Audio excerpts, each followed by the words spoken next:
हाँ, अस्सलाम वालेकुम स्टूडेंट्स। जे આપણે કમ્પ્લીટ ડાયલોગ્સ છે એ જ આપણે શરૂ રાખીએ। 17નું ફરી વાર જોઈ લઈએ। 17 નંબર, Kalpesh sir, your shoes are dirty. કાલે આપણે લાસ્ટ આપણે આ લીધેલું, ઇન્ક્વાયર વિથ ક્યુરિયોસિટી, એટલે કે ઇન્ક્વાયરી તો કરવાની, પણ શેના સાથે? ક્યુરિયોસિટી મતલબ જિજ્ઞાસા, જિજ્ઞાસાવશ અથવા જિજ્ઞાસા સાથે, ઉત્કૃષ્ટતા સાથે, ઉત્કંઠા સાથે આપણે ઇન્ક્વાયરી કરવાની। તો ઉપર જે છે એનો જવાબ નીચે છે। પરેશ કહે છે કે a science experiment in the forest, એનો આ જવાબ છે। તો ઉપર ક્યુરિયોસિટીવાળો પ્રશ્ન કયો હશે? તો આઈ પરચેસ ઇટ તો ના આવે, મે આઈ કમ વિથ ઇટ એ પણ ના આવે, why are you asking about it, your shoes are dirty, why are you asking about it, એ તો મને લાગે કે ઇન્ક્વાયરી નથી, ક્યુરિયોસિટી સાથે નથી, બરાબર। પણ સામેવાળાને ક્યુરિયોસિટી ક્યારે આવશે? What have you bin doing, તમે શું કરતા હતા અત્યાર સુધી? તો પરેશ એનો જવાબ આપશે કે a science experiment in the forest, એટલે કે જંગલમાં હું એક વિજ્ઞાનનો પ્રયોગ કરતો હતો। હવે આપણે આગળ લઈએ કે અહીંયા જોઈએ, કલ્પેશ,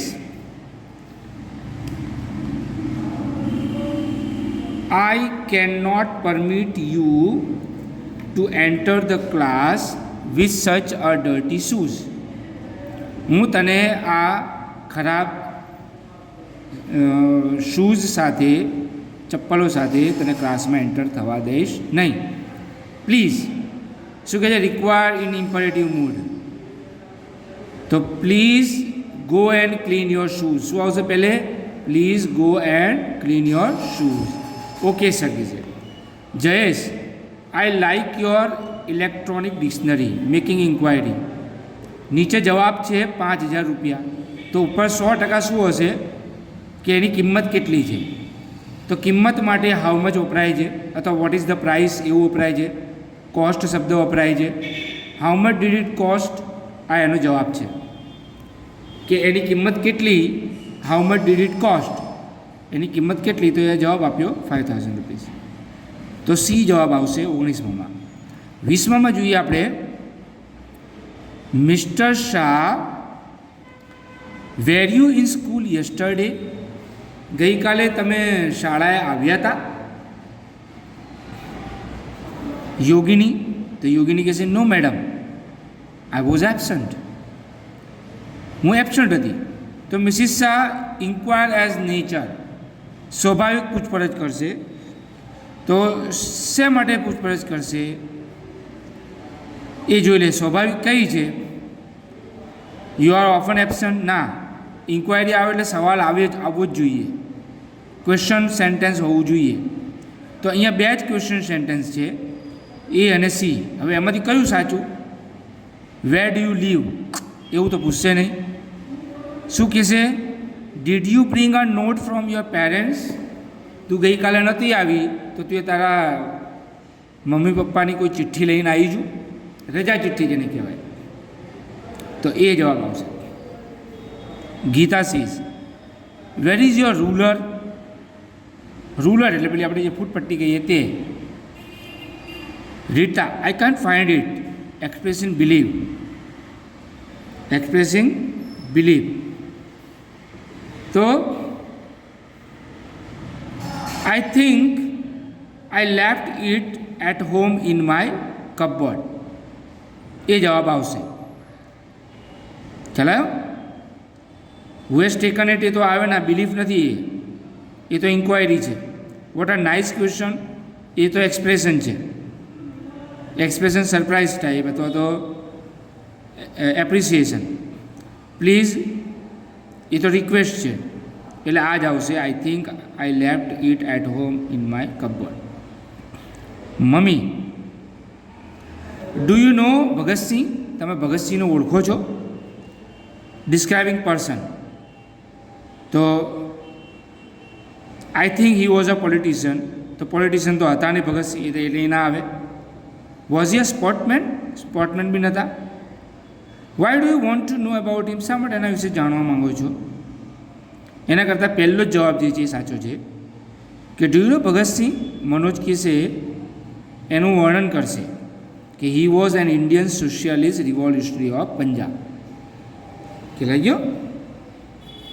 તો mummy, he was a young man of Jat family, where was he born? એ ક્યાં પેદા થયા હતા? તો મનોજ છે એ એનું ડિસ્ક્રાઇબ પ્લેસ, સ્થળ, પ્લેસ એટલે સ્થળ, તો એ સ્થળનું વર્ણન કરશે. તો એ સ્થળનું વર્ણન આપણને નીચે એક જ છે કે he was born in Banga village in Lyallpur district. બરાબર? તો આ આવશે જવાબ બી. પછી 24માં જોઈએ આપણે કે Pina, how does your grandpa walk and talk? કેવી રીતે તારા દાદાજી ચાલે છે અને વાતચીત કરે છે? તો સીધું જ છે, he walks and talks very slowly. બસ એ જ આવશે. વોક એન્ડ ટોકની વાત છે તો અહીંયા he walks and talks very slowly. ખ્યાલ આવી ગયો? હવે 24 આપણે આવ્યા. 24માં જોઈ લઈએ કે first of all let me adjust the book. Reena, he is regular in his daily work. તે તેના ડેઇલી વર્કમાં રેગ્યુલર છે. તો સિકિંગ ઇન્ફોર્મેશન, પીના માહિતી માંગશે કે ભાઈ એના ડેઇલી વર્કમાં રેગ્યુલર છે. તો માહિતી માંગે એટલે સવાલ આવે. તો સવાલમાં આપણે એક જ સવાલ છે અહીંયા, હાઉ ઓલ્ડ ઇઝ હી? તો એ જ આવશે કે એ કેટલા વર્ષના છે. ખ્યાલ આવ્યો? 26,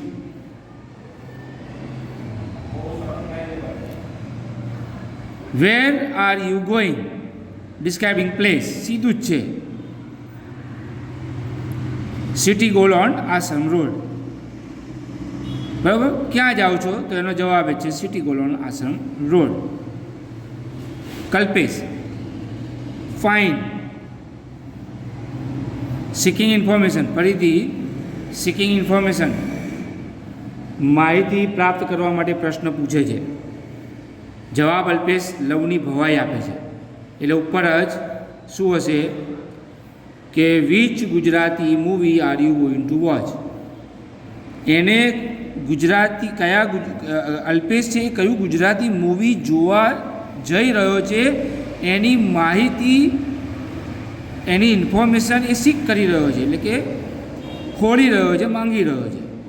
તો આ સવાલ આવે તો અલ્પેશ એનો જવાબ આપે લવની ભવાઈ. તો આ આવે સવાલ બી.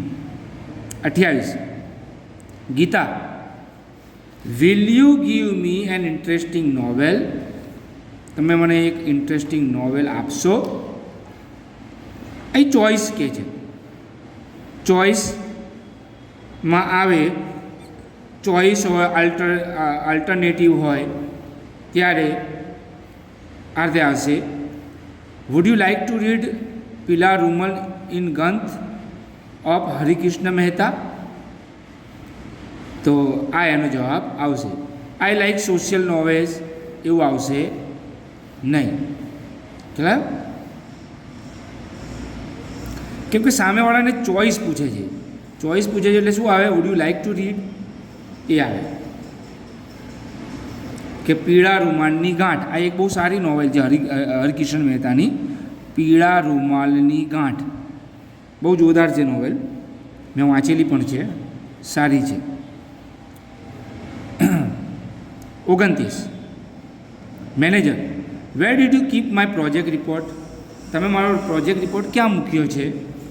તો લોકેટિંગ પ્લેસ, સ્થળ બતાવે છે. It is in the steel cupboard, તે સ્ટીલ કપબોર્ડમાં છે.